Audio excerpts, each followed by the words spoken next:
Hello विद्यार्थियों, आपके YouTube channel Ranjeet Kumar chemistry classes में आपका स्वागत है। जैसे कि हम जानते हैं, फिजिकल केमिस्ट्री के तीसरे लेसन इलेक्ट्रोकेमिस्ट्री में हम लोग पढ़ रहे हैं। कुछ टॉपिक हम लोग पढ़े हैं, उससे मैंने कुछ इंपॉर्टेंट ऑब्जेक्टिव क्वेश्चन का चुनाव किया है जो आपके आगामी परीक्षा के लिए काफी उपयोगी हैं।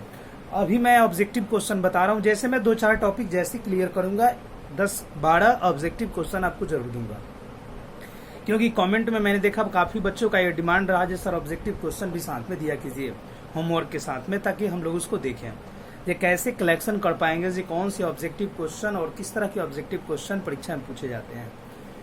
तो जैसे कुछ टॉपिक हम पढ़े हैं, उस टॉपिक में वैद्युत अपघटन क्या है, वैद्युत अपघटनी सेल क्या है, ये सभी चीज पढ़े हैं, है ना। विद्युत चालकत्व क्या है, विद्युत चालकता क्या है, विशिष्ट चालकत्व क्या है, वैद्युत अपघटन की क्रिया कैसे होती है, ये सब टॉपिक पढ़े। उनसे कुछ ऑब्जेक्टिव क्वेश्चन का कलेक्शन मैंने किया है, जो मैं बारी बारी से बताऊंगा विथ आंसर। उसके बाद अगले टॉपिक पे हम लोग चर्चा करेंगे। तो आते हैं हम ऑब्जेक्टिव क्वेश्चन पे, देखेंगे आप लोग।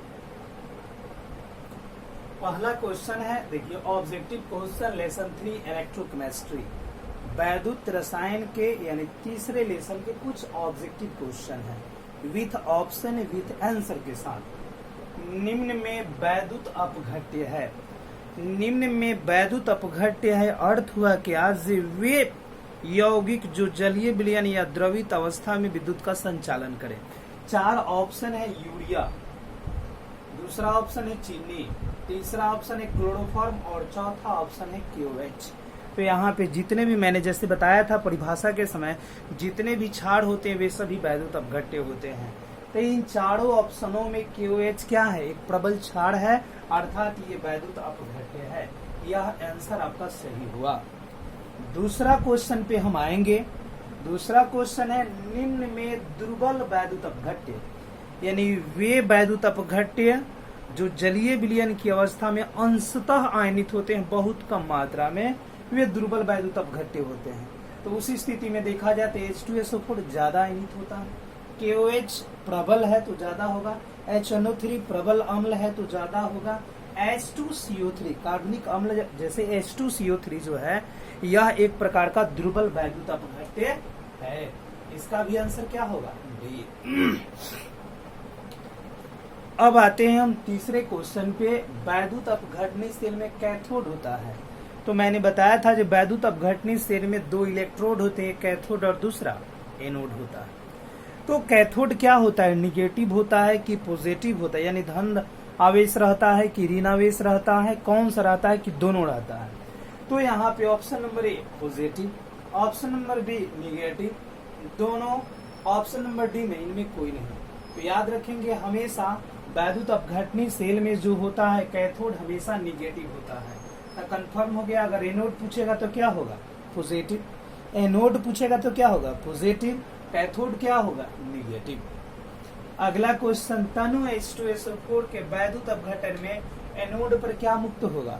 तो जब तनु H2SO4 होगा तो वहां पे मैंने बताया था जल का अपघटन होता है, और जल के अपघटन से 2 जो होते हैं एलिमेंट्स अलग अलग होते हैं, हाइड्रोजन और ऑक्सीजन। तो यहाँ पे पूछ रहा है एनोड पर, तो एनोड पर हमेशा याद रखेंगे, और वो क्या याद रखेंगे, तो ऑप्शन नंबर सी ऑक्सीजन जो होता है तनु H2SO4 के वैद्युत अपघटन में एनोड पर मुक्त होता है। अब आता है बाबू 5वां क्वेश्चन, कौन सी धातु अम्ल से हाइड्रोजन विस्थापित नहीं करती है, यानी कोई ऐसी धातु होगी जो अम्ल से अभिक्रिया करने के बाद हाइड्रोजन को विस्थापित नहीं करती है। तो इन चारों ऑप्शनों में देखेंगे, option number 1 copper, option number B aluminium, option number C zinc, option number D लोहा। तो इन चारों ऑप्शनों में से हम कलेक्शन करेंगे जो कौन सा ऑप्शन सही होगा, तो वो ऑप्शन होगा क्या, कॉपर, जिसे हम बोलते हैं तांबा, है ना। अब आता है 6ठा क्वेश्चन, ताप बढ़ने से वैद्युत अपघट्य का चालकत्व होता है। ताप बढ़ने से वैद्युत अपघट्य का चालकत्व होता है, क्या होता है, ऑप्शन नंबर 1 कम, ऑप्शन नंबर बी अधिक, ऑप्शन नंबर सी अपरिवर्तित, ऑप्शन नंबर डी इनमें से कोई नहीं। तो याद रखेंगे जब ताप बढ़ेगा तो वैद्युत अपघट्य का चालकत्व जो होगा अधिक हो जाएगा। क्या होगा जी, अधिक होगा। अब आता है बाबू क्वेश्चन नंबर 7। विद्युत अपघटन की क्रिया में कैथोड पर होता है, तो विद्युत अपघटन की क्रिया पे कैथोड पर क्या होता है, ऑक्सीकरण होता है या अवकरण होता है। तो ऑप्शन नंबर ए है ऑक्सीकरण, ऑप्शन नंबर बी है अवकरण, ऑप्शन नंबर सी है जल अपघटन, ऑप्शन नंबर डी है विघटन।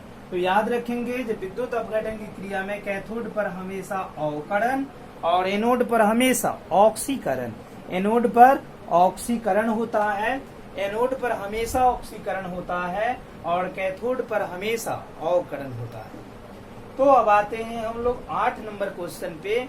1 कूलम बराबर होता है। ऐसे तो मैंने कूलम के लिए बहुत सारे मान जैसे 96,494 केल्विन कूलम बताया था, 1 मोल इलेक्ट्रॉन बताया था, 96,500 कूलम बताया था। ये क्वेश्चन जो होता है, क्वेश्चन जो है बीएससीबी 2019 के एग्जामिनेशन में पूछा गया है। अब देखिए 1 कूलम बराबर होता है 96,500 कूलम, है ना, ये सी है। उसके बाद ऑप्शन नंबर बी में है 96,100 कूलम, ऑप्शन नंबर सी है 96,500 कूलम, ऑप्शन नंबर डी है सभी। तो इसका आंसर, राइट आंसर क्या होगा, 96,500 कूलम।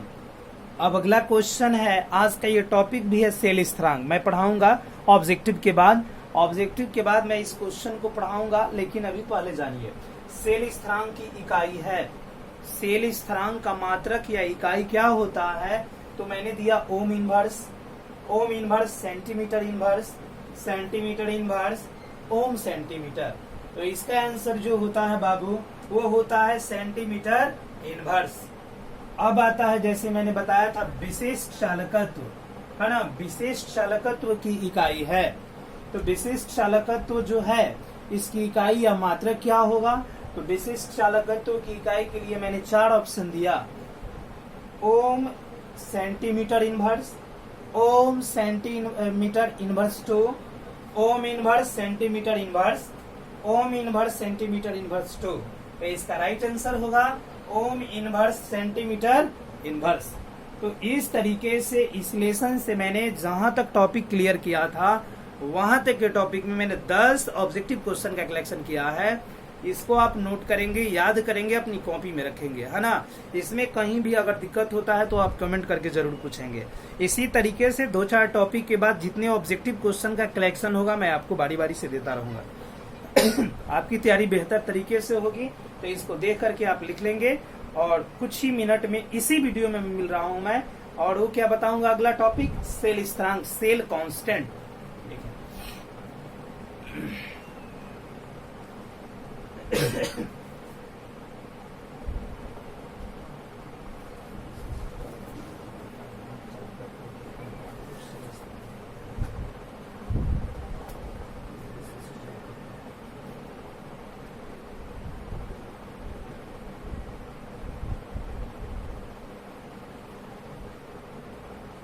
तो हम मिट गए। अब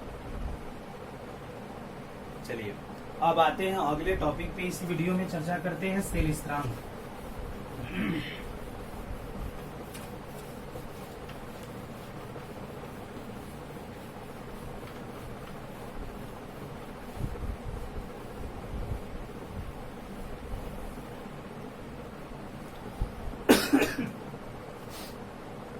नेक्स्ट टॉपिक जो है बाबू आप देखिए, ये है सेल स्थिरांक। सेल स्थिरांक, है ना, जिसे हम बोलते हैं, देखिए यही हमारा टॉपिक है सेल स्थिरांक। अब सेल स्थिरांक इसे बोलते हैं सेल कांस्टेंट, है ना, सेल स्थिरांक या सेल कांस्टेंट। सेल स्थिरांक क्या है, इसका डिफिनेशन हम कैसे क्लियर करते हैं, इसके बारे में हम कैसे एक्सप्लेन करेंगे, जानेंगे, है ना, ये हम देखते हैं। देखिए क्या है, कैसे सेल स्थिरांक की परिभाषा। तो बताया जाता है किसी विलयन के विशिष्ट चालकत्व, किसी विलयन के विशिष्ट चालकत्व और प्रायोगिक चालकत्व के अनुपात को सेल स्थिरांक कहते हैं। एकदम आसान परिभाषा। किसी विलयन के विशिष्ट चालकत्व और प्रायोगिक चालकत्व के अनुपात को सेल स्थिरांक कहते हैं, है ना। लिखते हैं यहाँ पे, किसी विलयन के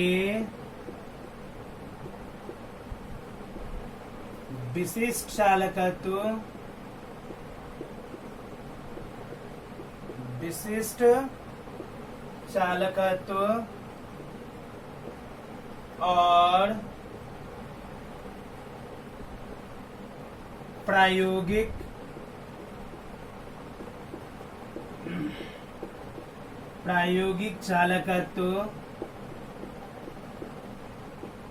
के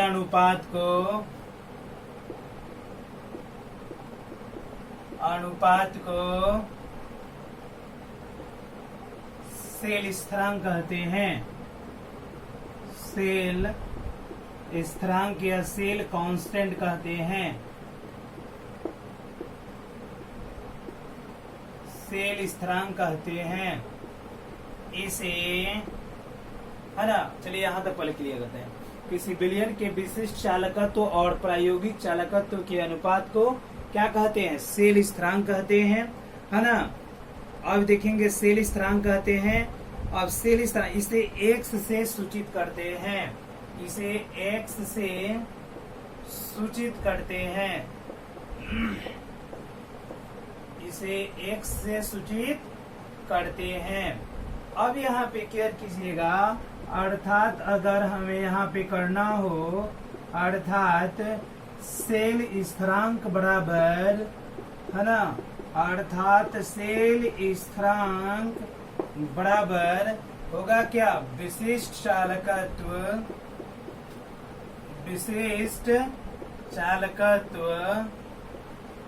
बट्टा में प्रायोगिक चालकत्व,